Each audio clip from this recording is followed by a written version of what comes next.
Good morning friends. AD civil services classes में आपका स्वागत है। फ्रेंड्स, ये मेरा दृष्टि मेंटरशिप प्रोग्राम का पहला ऐसे था। जो टेस्ट होता है, जो ऑल इंडिया लेवल पर टेस्ट होता है, उसका ये पहला टेस्ट था। तो मैं इसमें आपको बताऊंगा कि मैंने ऐसे कैसे लिखा है। जो मेरे जो मार्क्स है वो आपके सामने है। 132 है। पहला ऐसे में मुझे 65 मार्क्स मिले थे और दूसरा ऐसे में 67। तो मैंने जैसे पहले ही बताया था कि अगर मैं प्रोग्राम से जुड़ता हूँ तो जो कुछ भी अपना एक्सपीरियंस होगा मैं शेयर करूँगा ताकि आपको भी हेल्प मिल पाए। ठीक है फ्रेंड्स, तो चलिए स्टार्ट करते हैं। तो इसमें जो पहला ऐसे था वो मैं पढ़ के सुना दे रहा हूँ। वो था कि आर्टिफिशियल इंटेलिजेंस के साथ बिताया गया एक साल किसी को भी ईश्वर में विश्वास दिलाने के लिए काफ़ी है। ऐसे इसमें टोटल 8 ऐसे थे, लेकिन जो मैंने लिखा था वो बता रहा हूँ। ठीक है। तो जो सेक्शन 1 था उसमें 4 ऐसे थे, तो उसमें 2 ऐसे मूर्त वाले भी थे, लेकिन मैं थोड़ा अमूर्त वाला में ज़्यादा कंफर्टेबल फील करता हूँ, तो इसीलिए मैंने उसी को लिखा था। ठीक है। तो चलिए देखते हैं। तो इसमें मैंने जो सबसे पहले तो मैंने इसको फ्रेमिंग किया था। हाँ, दोनों ऐसे को पहले फ्रेमिंग किया था। दोनों में लगभग 15 से 20 मिनट लगता है। कोई भी जब ऐसे आप भी लिखे तो पहले उसको एक खाका तैयार कर लीजिए कि लिखना कैसे है, क्योंकि 1100 वर्ड में लिखना होता है, 1200 वर्ड में। तो बीच में फिर ऐसा होता है कि आपको लाइट टूट सकता है अगर आपके पास डायमेंशन नहीं है तो ऐसे में फिर क्या है ना कि आपको ज़रूरी होता है कि आप उसके लिए एक अपना पहले से डायग्राम बना लें, या फिर कह सकते हैं कि उसका एक पाई चार्ट बना लें ताकि दिक्कत ना हो। तो मैंने पहले कर लिया था वो। तो चलिए स्टार्ट करते हैं। तो सबसे पहले तो मैंने जो भूमिका लिखा था वो एक कहानी से स्टार्ट किया था मैंने, कि हाल ही में मैंने OTT प्लेटफॉर्म पर असुर वेब सीरीज देखी, जिसमें AI एवं भारतीय मैथोलॉजी का उच्च स्तर की गहराई एवं उसमें संबंधों को बतलाया गया था। उसमें यह भी दिखाया गया था कि किस तरह से आर्टिफिशियल इंटेलिजेंस हमारी समस्त मानव गतिविधियाँ, मान्यताओं एवं विश्वासों को प्रभावित कर सकती है। इसे देखने के बाद बहुत से ऐसे लोग होंगे जिनका विश्वास ईश्वर के प्रति सकारात्मक रूप से बढ़ा होगा। तो देखिए, कोई भी ऐसे का जो भूमिका होता है, आप 3 तरीके से स्टार्ट कर सकते हैं। या तो ऐसे में जो की पॉइंट है उसी को डिफाइन कीजिए, जैसे आर्टिफिशियल इंटेलिजेंस है तो उसी को डिफाइन कर दीजिए। ये थोड़ा वीक माना जाता है जनरली। दूसरा तरीका होता है कि आप किसी कविता या फिर कोई कोटेशन से स्टार्ट कर सकते हैं। तो यहाँ पर मुझे कोई कोटेशन फिट बैठ नहीं रहा था कि मैं उसको लगाऊँ यहाँ पे। और तीसरा होता है कि एक केस स्टडी से शुरुआत कीजिए या कोई कहानी से स्टार्ट कीजिए। तो जो कोटेशन वाला होता है, कोटेशन या कविता या फिर केस स्टडी से स्टार्ट करना, दोनों बेहतर माना जाता है। जिसमें आप कंफर्टेबल हो उससे स्टार्ट कर सकते हैं। और अगर इस सब के अलावा आपको नहीं आ रहा है, कोई कोट याद नहीं आ रहा है या फिर कोई कहानी वहाँ पर नहीं बन पा रहा है उस तरह का, तो आप चाहेगा तो जो ऐसे में जो की पॉइंट है उससे स्टार्ट कर दीजिए आप। ठीक है। तो यहाँ पर वो मुझे स्पष्ट था कहानी यहाँ पे। तो आप लोगों ने असुर वेब सीरीज देखा होगा, तो उसमें जिस तरह दिखाया है AI का ही मेनली यूज़ किया पार्ट 2 वाले में, तो उसी से यहाँ पर सटीक बैठ रहा था, तो मैंने वहाँ से स्टार्ट किया था।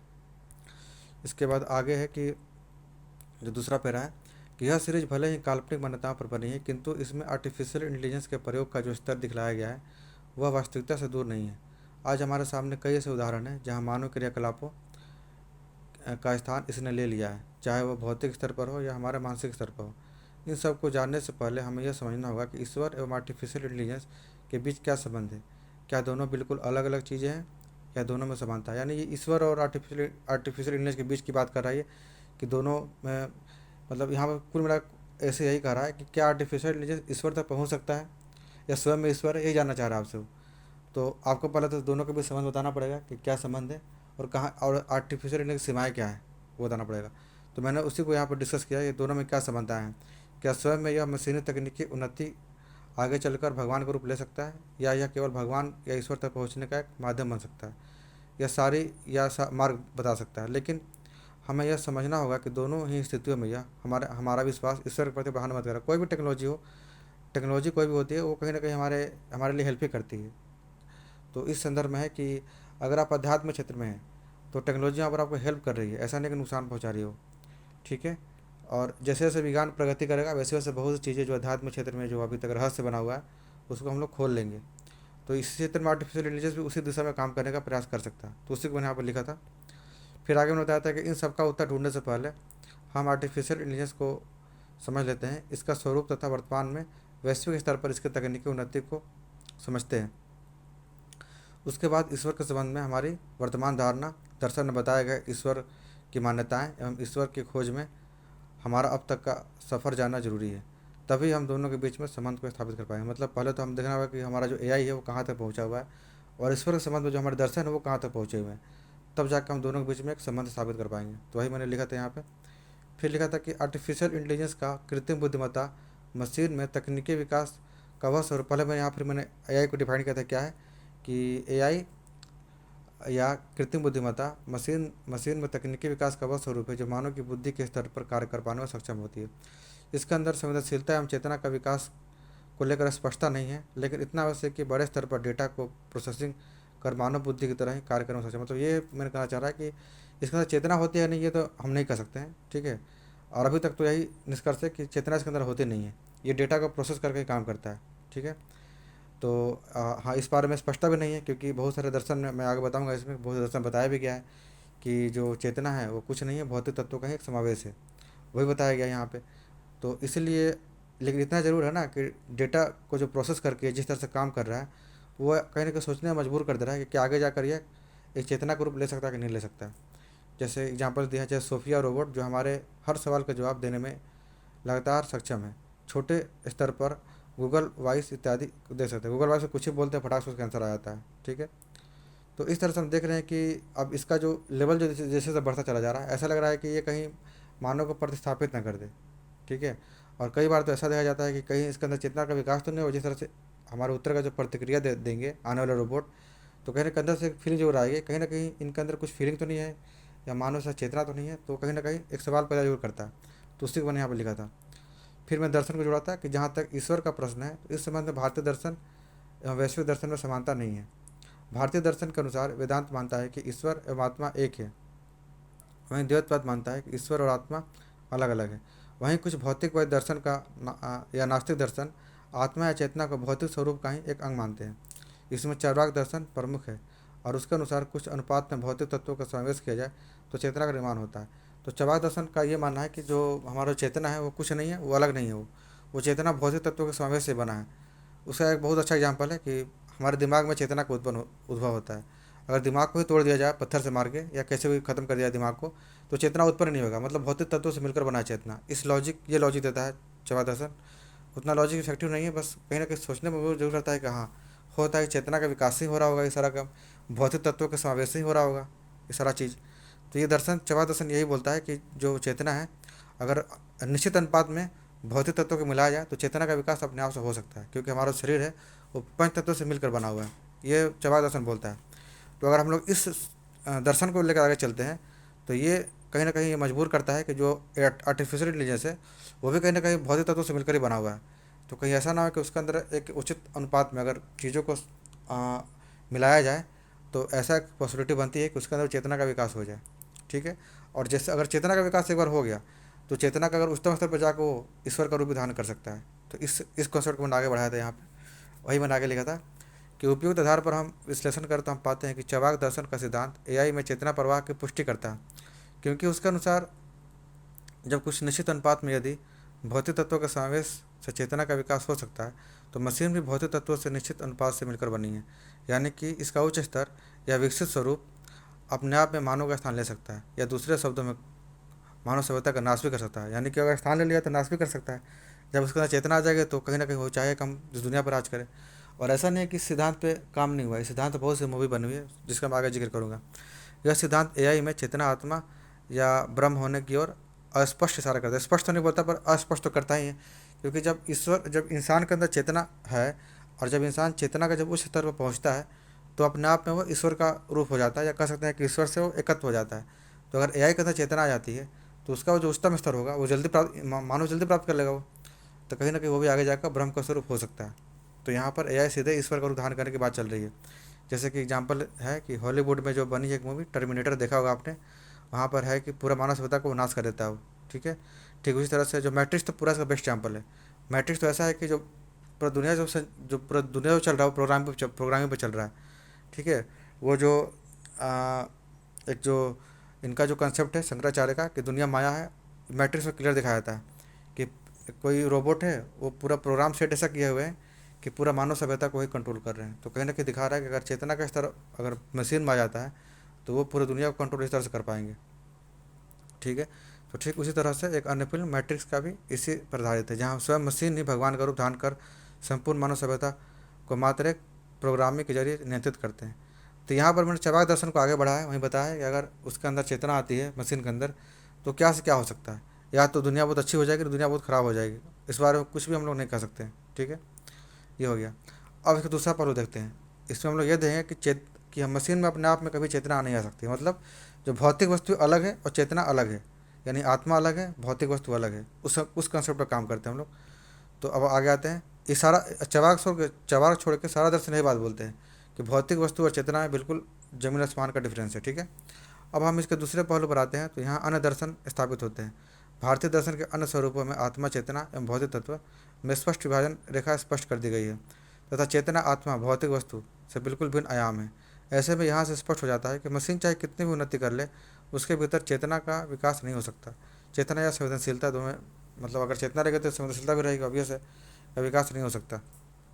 यहाँ से यह संभावना बिल्कुल समाप्त हो जाती है कि स्वयं में आर्टिफिशियल इंटेलिजेंस चेतना का स्रोत हो सकता है, चाहे वह कितनी ही मानव बुद्धि जैसे काम करे। वो डाटा का प्रोग्रामिंग मानेंगे, न कि चेतना का प्रवाह। यानी कि कल को अगर कोई रोबोट मानव ऐसा कविता भी निर्माण करने लगे, तो माने कि उसके अंदर इतना सारा डेटा इकट्ठा हो गया है, कविता का निर्माण करने लगा हो, उसके अंदर स्वयं से वो उसका रचनात्मक कला नहीं है वो। ठीक है, जैसे कोई कवि कविता का निर्माण करता है तो उसकी अपनी चेतना होती है। अगर कोई मशीन कर रहा है, तो इस दर्शन अकॉर्डिंग हम कभी नहीं मानेंगे कि उसका चेतना से हुआ। हम लोग ये मान चलें कि उसका डेटा डाल दिया गया है, सारा कहानी का संग्रह कर दिया गया है, उस हिसाब से वो कहानी का निर्माण कर रहा हो, तो हम लोग माने हैं कि वो प्रोग्रामिंग का उच्च स्तर है वो। ठीक है, यहाँ से हमें एक अलग रास्ता दिखाई पड़ता है, जहाँ यह उन्नत मशीन ईश्वर तक के मार्ग को सुकर बनाने में सहायता करता है या खोज में सहायता। मतलब यहाँ से तो एक बार क्लियर हो गया कि अपने आप में वो ब्रह्म नहीं हो सकता या ईश्वर नहीं हो सकता। लेकिन इतना जरूर है कि ईश्वर की प्राप्ति में सहायता जरूर कर सकता है।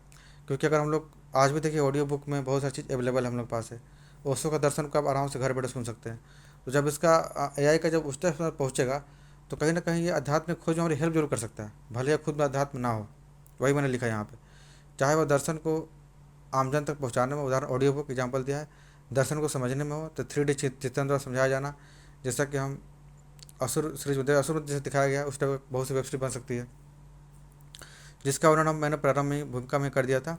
वर्तमान में जितने भी वैज्ञानिक खोजें हुई है, या हम जितना भी नई नई चीज़ों को खोज करते हैं, चाहे वह ब्रह्मांड की जानकारी हो या नैनो स्तर पर पदार्थों की प्रकृति हो, हम पाते हैं कि अभी कितना और खोज करना बाकी है। इस खोज की दिशा में आर्टिफिशियल इंटेलिजेंस मार्गदर्शक के रूप में स्थापित हो सकता है। यानी कि जो एआई है वो हमें एक रास्ता दिखा सकता है कैसे हम आगे बढ़ें। इस संदर्भ में ओशो ने भी यही बात बोला है कि अगर जिस दिन विज्ञान पर प्रगति कर लेगा, तो जिस आत्मा के बारे में अभी तक जान नहीं पाए, उस आत्मा को सबसे पहले विज्ञान दे सकता है। तो विज्ञान दे सकता है, मतलब विज्ञान तो अपने आप एआई ही तो है। एआई विज्ञान का जो अगर सबसे उच्चतम स्वरूप देखा जाए वर्तमान में, तो एआई है। तो एआई के बारे में ही यहाँ पर बताना है उस चीज़ को। यह खोज कोई नई बात नहीं है। प्राचीन काल से जैसे जैसे विज्ञान की प्रगति हुई, हमारे धर्मशास्त्रों की कई बातें जो सही नहीं थी, उसको सही रास्ता मिला। चाहे पृथ्वी का केंद्र में होने का सिद्धांत हो, या मानव की उत्पत्ति के संबंध में मिथक हो। जैसे डार्विन का सिद्धांत बताया कि हम लोग का उत्पत्ति हुआ है, वो कह सकते हैं कि एवोल्यूशन का प्रभाव है, बंदर से डेवलप होते होते लोग इंसान बने। अब इस 100% सही हो बात उसका, क्योंकि साइंस तो यही बोलता है। ठीक है, जो डेटा हम लोग सामने है, जो प्रमाण सामने हम लोग सामने है। फिर बाइबल में पर लिखा गया था कि पृथ्वी केंद्र में है, उसी जो गैलीलियो ने हटाया। तो देख रहे हैं कि जैसे जैसे विज्ञान आगे बढ़ा ना, सही अध्यात्म में बहुत सी बातें जो सही नहीं है, वो सही सही सही रूप में सामने है। और ये अच्छा भी है, क्योंकि किसी अंधविश्वास से विश्वास करना ज़्यादा अच्छा है कि हम लोग ऐसे चीज़ें विश्वास करें जो साइंटिफिक प्रूफ हो, तो हम लोग अध्यात्म में ज़्यादा करीब जाएंगे। तो ये इस मामले में एआई काफ़ी हेल्प कर सकता है हमारी। ठीक है, और मैंने एग्जाम्पल दिया इसलिए क्योंकि आपको मैं अगर पुराना एग्जाम्पल देता हूँ, तो एक चीज़ सही हो जाएगा कि विज्ञान जो है हमें एक सही रास्ता दे सकता है, इसीलिए मैंने इस सब का एग्जाम्पल दिया। ठीक है, फिर मैंने आगे लिखा है कि आर्टिफिशियल इंटेलिजेंस विज्ञान का उन्नत स्वरूप है, जो वर्तमान में विद्वान है। अतः इसमें कोई दो राय नहीं है कि इसके साथ बिताया गया एक साल किसी को भी ईश्वर में विश्वास करना काफ़ी है। ये लाइन में रिपीट इसलिए किया है क्योंकि ऐसा माना जाता है कि ऐसे का जो जिस बारे में ऐसे लिख रहे हैं, उसको बार बार बीच में एक आध लाइन रिपीट कर दीजिए, ताकि ये पता चले कि लिख किस बारे में रहे। क्योंकि डायमेंशन इसका इतना ज़्यादा होता है ना कि कभी कभी पढ़ने वाले भूल जाते हैं कि हम कौन सा ऐसे लिख रहे हैं, कौन सा ऐसे हम पढ़ रहे हैं। तो अगर बीच में मैंने इसको डाला है, तो कहीं ध्यान रहे कहाँ मैं इस पर ऐसे लिख रहा हूँ। ठीक है, तो इसलिए मैं बीच बीच में डालते जाऊँगा आगे भी, क्योंकि यह तर्कों एवं तथ्यों के आधार पर अपनी बातों को पुष्टि करता है, जो सभी जगह एवं परिस्थिति हेतु समान हो। इसका उदाहरण है कि ईश्वर के संबंध में हमारी अवधारणा अलग अलग हो सकती है, लेकिन गुरुत्वाकर्षण बल के संबंध में हमारी अवधारणा अलग अलग नहीं है। ये बात बिल्कुल सही है, ईश्वर के संदर्भ में बहुत से दर्शन का विचार अलग अलग है। कोई बोलता है कि आत्मा ब्रह्मा एक है, कोई बोलता है कि आत्मा और ब्रह्मा अलग अलग है। लेकिन एक चीज़ तो क्लियर है कि जो प्रूफ साइंस दे दिया है वो हमेशा के लिए सही होता है। गुरुत्वाकर्षण बल में कोई पश्चिम का विज्ञान हो चाहे भारत का विज्ञान हो, इस बात को मानता है कि ग्रेविटेशनल फोर्स के कारण चीज़ें वस्तुएं नीचे से ऊपर, ऊपर से नीचे को गिरती है।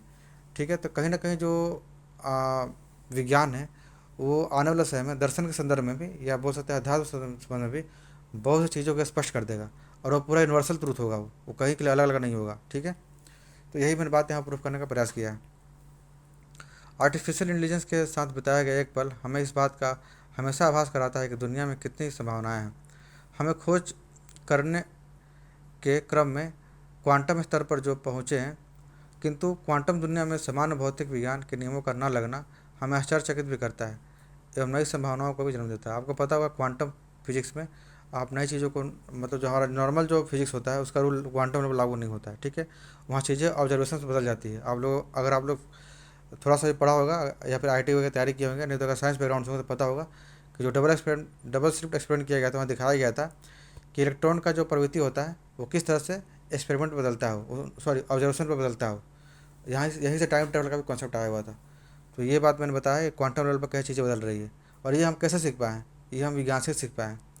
वहीं दूसरी ओर अगर हमें बहुत बड़े स्तर पर देखें तो ब्रह्मांड का विस्तार, बिग बैंग थ्योरी के संबंध में नई संकल्पना का आना, टाइम ट्रेवल, वार्म होल जैसी संकल्पना, गॉड पार्टिकल, डार्क मैटर इत्यादि हमें सोचने में मजबूर करता है।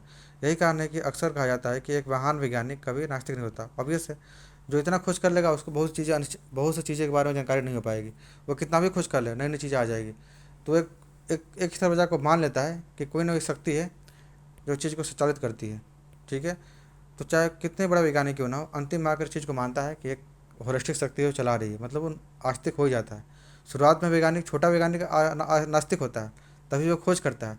लेकिन जब वो बड़ा खोज कर लेता है तो पाता है कि जो मैंने खोज किया वो तो कुछ नहीं है, वहाँ से उसकी आस्तिकता शुरू हो जाती है। तो इस संदर्भ में जो हमारा विज्ञान है वह इसमें हेल्प करता है। इसका अर्थ यह नहीं कि मतलब हम लोग खोज कर नहीं सकते हैं, संभावना बहुत ज़्यादा है। अभी अभी तो मानव का विकास ही ज़्यादा समय नहीं हुआ है, एक अभी तो 50-60 हज़ार साल हुआ ही है पूरे मानव का डेवलपमेंट। तो जैसे जैसे विज्ञान आगे बढ़ेगा वैसे वैसे हम लोग बहुत सी चीज़ों को खोज कर लेंगे। ठीक है, तो उसी को मैंने यहाँ पर कोड करने का प्रयास किया हुआ है। वर्तमान में बढ़ता तकनीकी युग जिसमें 1G से लेकर 6G तक का सफ़र हमने तय किया है, बड़े बड़े स्तर पर डेटा का संग्रहण इत्यादि आर्टिफिशियल इंटेलिजेंस को दक्षता प्रदान करेंगी एवं गहन एवं सूक्ष्म विश्लेषण करने में सक्षम बनाएगी। यही विज्ञान की ताकत हमें ब्रह्मांड के बड़े से बड़े और छोटे छोटे रहस्यों को तार्किकता के साथ जानने में मदद करेंगे। हो सकता है कि हम जैसे जैसे खोज करते जाएं और बड़े रहस्य और जानकारी मिले, किंतु यह अनिश्चितता हमें एक अलौकिक सत्ता में विश्वास करने में मदद जरूर करेगी। यही बात मैंने लिखा हुआ है कि हम लोग जैसे जैसे खोज कर जाएंगे तार्किकता बढ़ते चला जाएगा, तो चीज़ें स्पष्ट होती चली जाएगी। ठीक है, और नई नई संभावनाओं का हमें नई नई संभावना देखने को मिलेगी। लेकिन ये जो संभावना जब आएगी तो एक चीज़ तो क्लियर है कि जैसे जैसे अनिश्चितता बढ़ेगी वैसे वैसे हम लोग के अंदर एक दिमाग में आ जाएगा कि नहीं, कुछ तो है शक्ति जो संचालित कर रही है। तो यानी कि ये बात बिल्कुल सही है कि एआई के साथ बिताया गया एक साल समय आपको कहने के भगवान ने विश्वास करना मजबूर करेगी। एग्जाम्पल स्पष्ट है। सबसे पहले हम लोग सोलर सिस्टम बारे में पता था, उससे आगे गए तो फिर हम लोग पता चला गैलेक्सी, पता चला गैलेक्सी गए तो ब्रह्मांड, अब ब्रह्मांड से पता चला कि कोई यूनिवर्स, मेटा यूनिवर्स का कंसेप्ट चल रहा है। तो अब देख रहे हैं कितना से कितना आगे जा रहे हैं हम लोग, और जैसे जैसे खोज कर रहे हैं वैसे वैसे नई नई संभावनाएं देखने को मिल रही है। तो कहीं ना कहीं विश्वास तो दिलाना, विश्वास करना मजबूर करता ही है कि कोई ऐसी सत्ता है जो चीज़ों को संचालित कर रही है। तो यानी कि जैसे जैसे विज्ञान बढ़ेगा वैसे वैसे विश्वास मतलब घटेगा नहीं, बढ़ेगा ही बढ़ेगा ईश्वर पर। ठीक है, ईश्वर कहें या फिर कोई ऐसी शक्ति कहें जो चीज़ों को संचालित कर रही है। तो चाहे वह विश्वास इस कारण को हो या सृष्टि के अनुकूल निर्माण आश्चर्य, मतलब कुल मिला के यही है कि ये जो सृष्टि है वो किस तरह से निर्माण हुई है उस बारे में हमारी उत्सुकता बढ़ते चली जाएगी। तो ये मैंने पूरा लिखा था, लगभग 1.5 मैंने कवर कर लिया जितना हो सके, जितना उस समय मुझे आया दिमाग में। अभी तक हमने यह स्पष्ट रूप से समझ लिया है कि चाहे हम ईश्वर को ना माने, ना जान पाए हों या उसके संबंध में हमारे मत अलग अलग हो, किंतु उसकी खोज की राह में दर्शन जितना मार्गदर्शक बनकर उभरा है उतना ही वैज्ञानिक तकनीकी उन्नति भी सहायक होगी। यानी कि दर्शन जिस स्तर पर हमें चीज़ों को बताता है अध्यात्म के बारे में, ईश्वर के बारे में, तो उसी संदर्भ में हमारा जो तकनीकी विकास है उस वो भी उतना ही मदद करता है और आगे भी करेगा। और दर्शन में कुछ खामियां हैं और चाहे हमारी जो मान्यताएं हैं धर्म में उसको भी खारिज करने का प्रयास करेगा ये जो नई जो वैज्ञानिक तकनीकी है। और वैज्ञानिक तकनीकी का भी उच्चतम स्तर तो एआई चल रहा है, तो इसलिए एआई को ही यहाँ पर कोड किया गया है। ठीक है, हमारी वैज्ञानिक तकनीकी उन्नति भी सहायक होगी, वही मैंने बताया, जिसमें आर्टिफिशियल इंटेलिजेंस की निर्णायक भूमिका हो सकती है, क्योंकि हमारी वैज्ञानिक उन्नति का चरम स्तर इसी पर आकर समाहित होता है। अतः इस बात में कोई अतिशयोक्ति नहीं है कि इसके साथ बिताया गया एक साल किसी को भी ईश्वर में विश्वास दिलाने के लिए काफ़ी है। और अंत में मैं भारत के एक महान दार्शनिक ओशो के इस वाक्य से अपने विचारों को ख़त्म करना चाहूँगा, कि अंत करना चाहूँगा।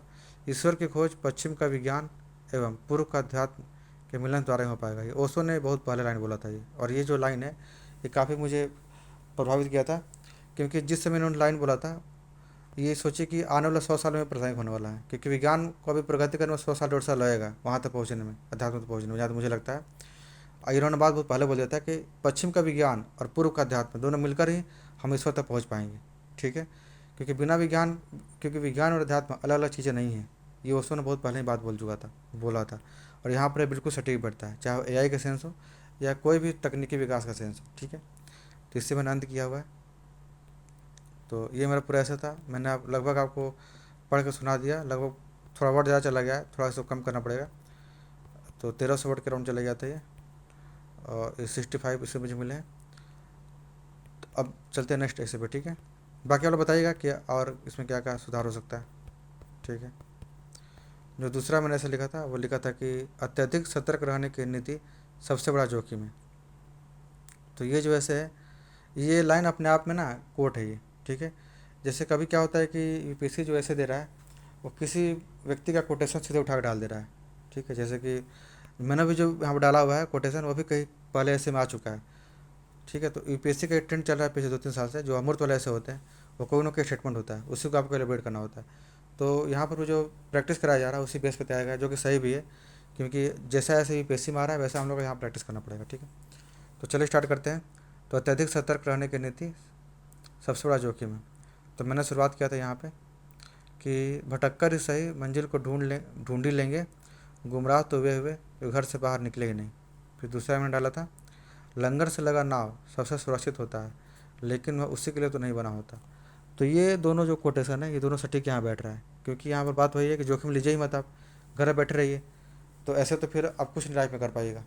ठीक है ना, तो उसी पर ये दोनों बैठा है। जिससे भटक कर सही मतलब अगर आप बाहर निकल गए हैं, मेहनत कर रहे हैं, तो कुछ ना कुछ हासिल कर ही लीजिएगा। ठीक है, चाहे कोई भी फील्ड हो, आप किसी भी चीज़ की तैयारी कर रहे हो सकता है आपको अपने फील्ड में सफलता ना मिले, लेकिन कहीं ना कहीं फिट बैठ ही जाएगा, मेहनत किए हुए है तो वही बात है।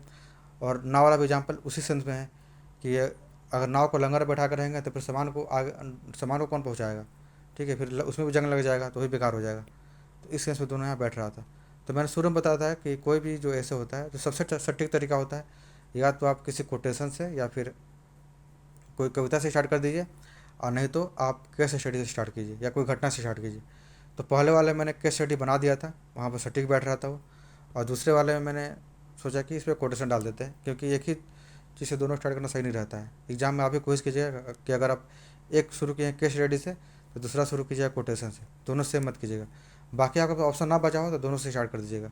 और बिल्कुल आपको नहीं आ रहा हो तो कुछ नहीं करना है, जो की पॉइंट है उससे स्टार्ट करना है। यहाँ पर की पॉइंट है तो अत्यधिक सतर्क रहने की नीति, इसी को डिफाइन कर दीजिए क्या होता है ये, वहाँ से स्टार्ट कीजिए। लेकिन वो सबसे भी बनाया था, बेहतर होगा कि आप इन दोनों से स्टार्ट कीजिए, ज़्यादा अच्छा होता है। ठीक है, तो चलिए आगे चलते हैं।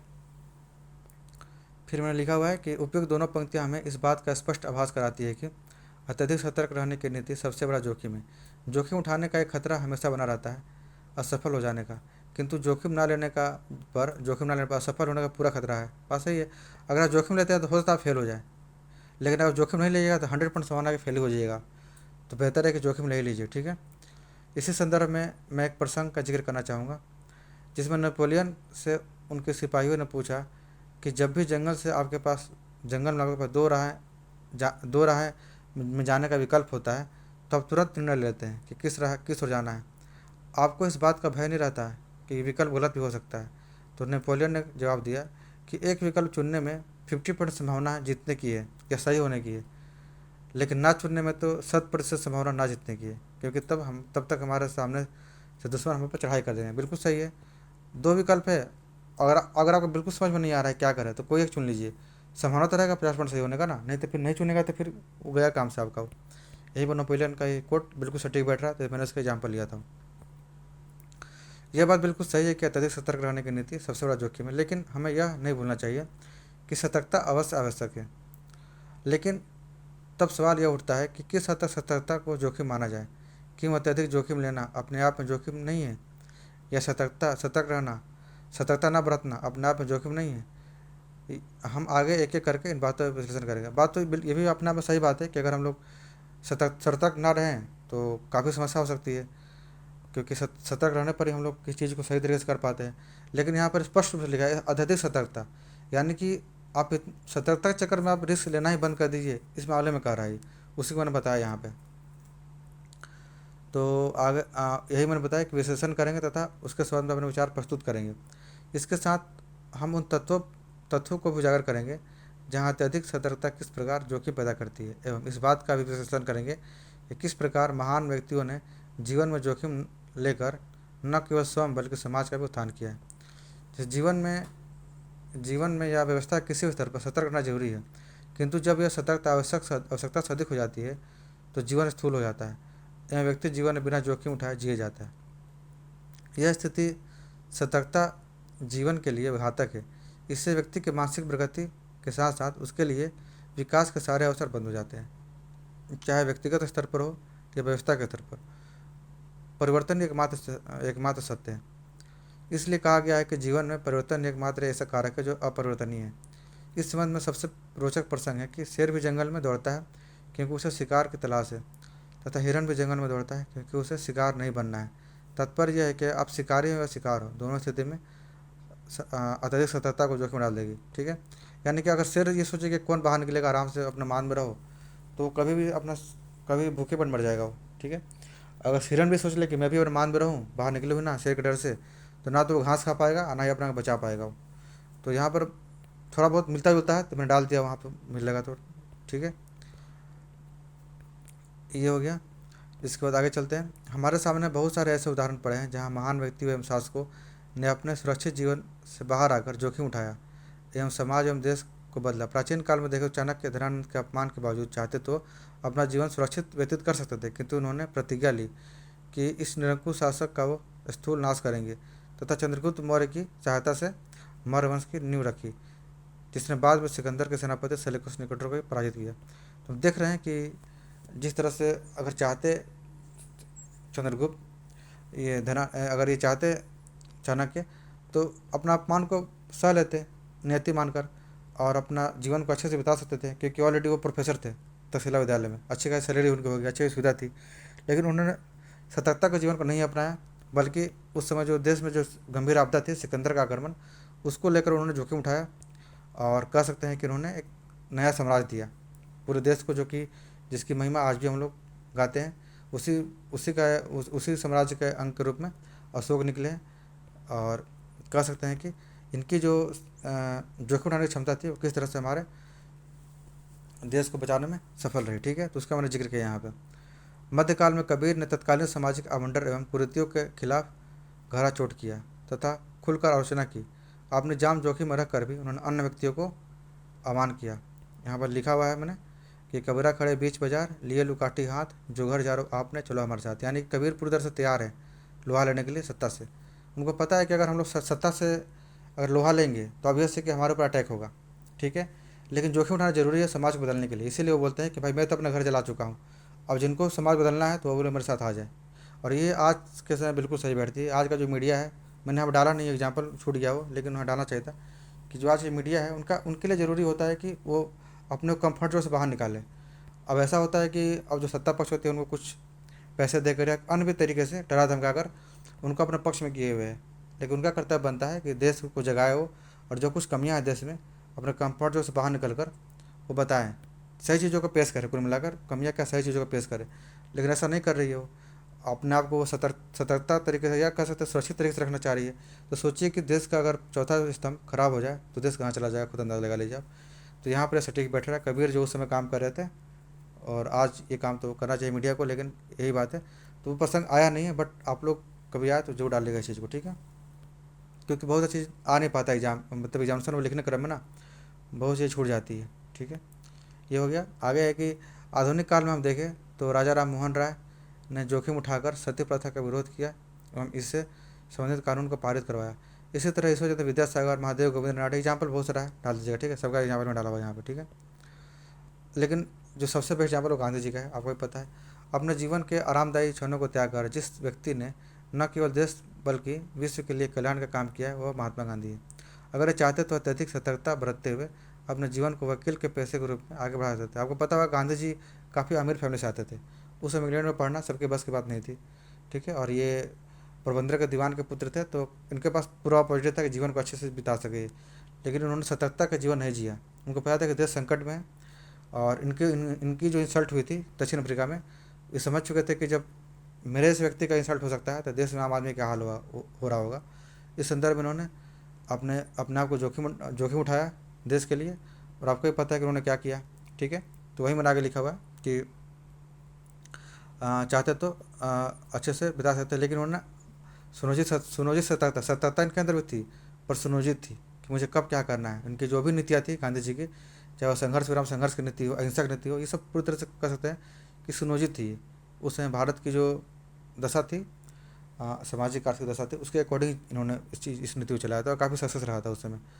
तो भारतीय राष्ट्रीय आंदोलन का नेतृत्व किया, कई बार जेल गए, लाठियाँ भी खाई, अपमान भी सहा, किंतु इन्होंने जोखिम उठाते हुए भारत एवं पूरी दुनिया को सत्य और अहिंसा एवं सत्याग्रह जैसे नए हथियार दिए, जो आज हिंसा से लड़ने का सबसे बड़ा मार्ग बनकर उभरा हुआ है।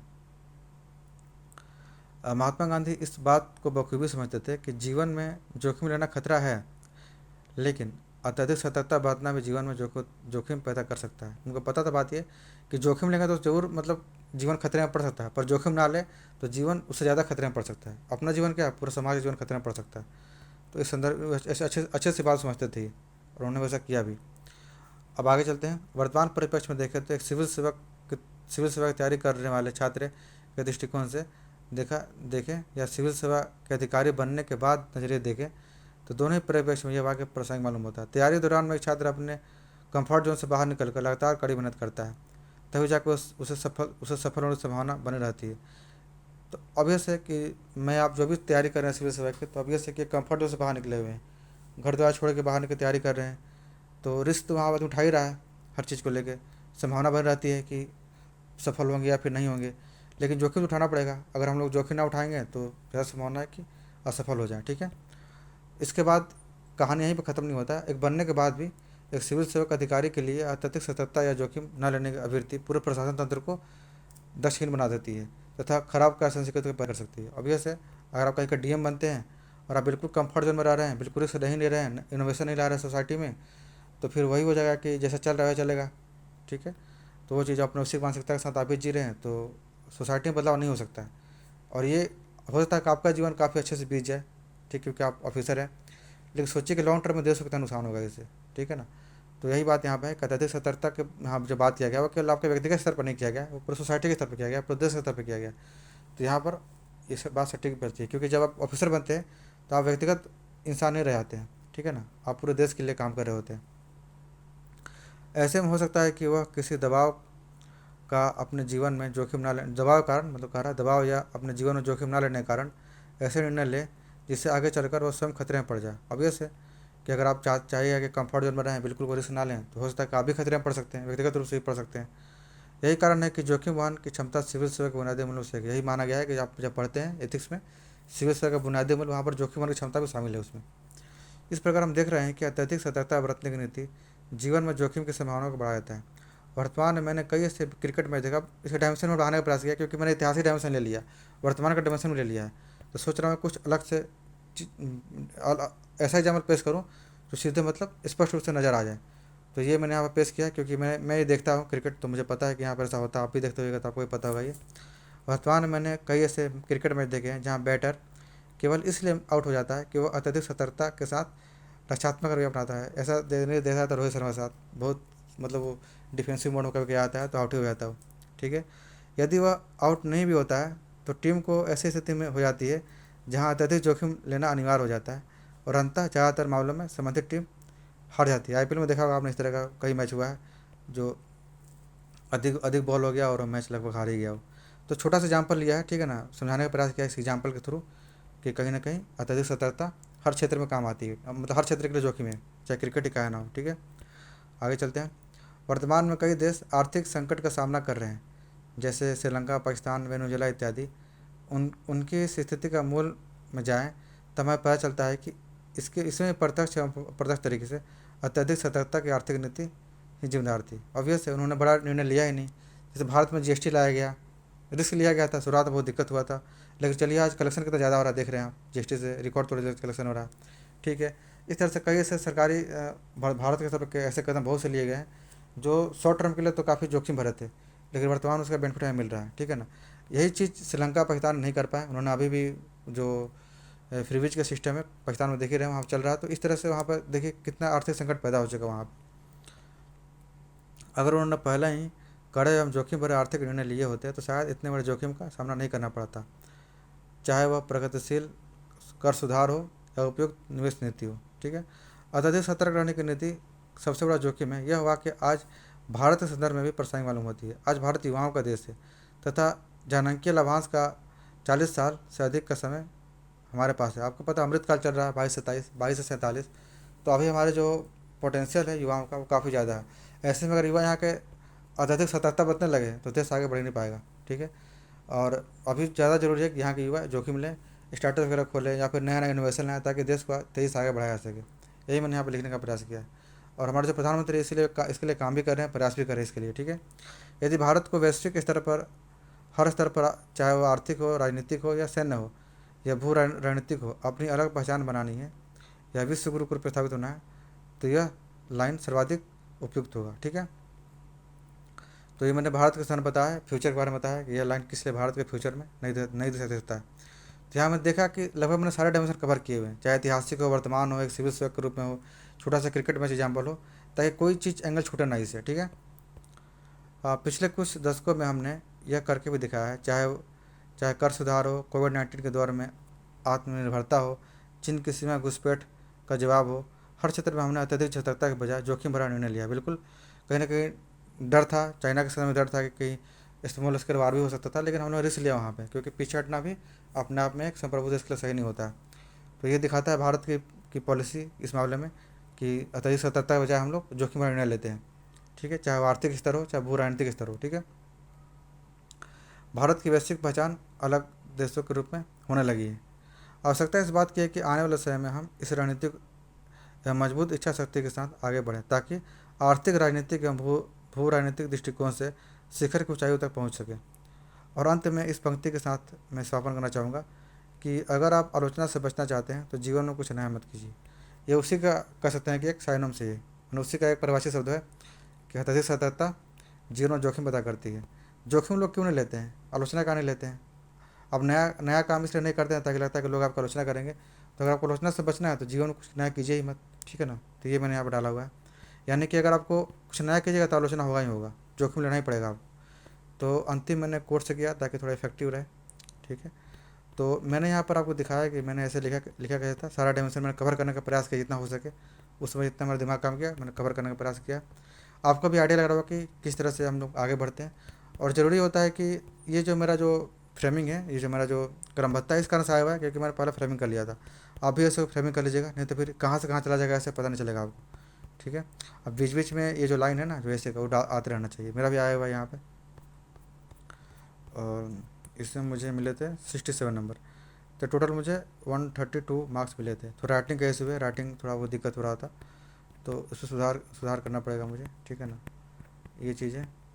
तो इस तरह से मैं दोनों ऐसे आपको सुनाया पढ़ के। थोड़ा टाइम कम होता है क्योंकि वहाँ पर काफ़ी हेक्टिक शेड्यूल होता है, तो डेली राइटिंग करना होता है, तो वीडियो बनाना पॉसिबल होता नहीं है, लेकिन जितना हो सके पॉसिबल हो मैं अपने एक्सपीरियंस को आपके सामने शेयर करूँगा। ठीक है फ्रेंड, ताकि आपको भी इसके लिए हेल्प मिले। ठीक है, तो चलिए ठीक है, उम्मीद करता हूँ कि ये मेरा लेक्चर आप लोग के लिए हेल्पफुल रहा होगा। मिलते हैं अपने अगली वीडियो में। धन्यवाद।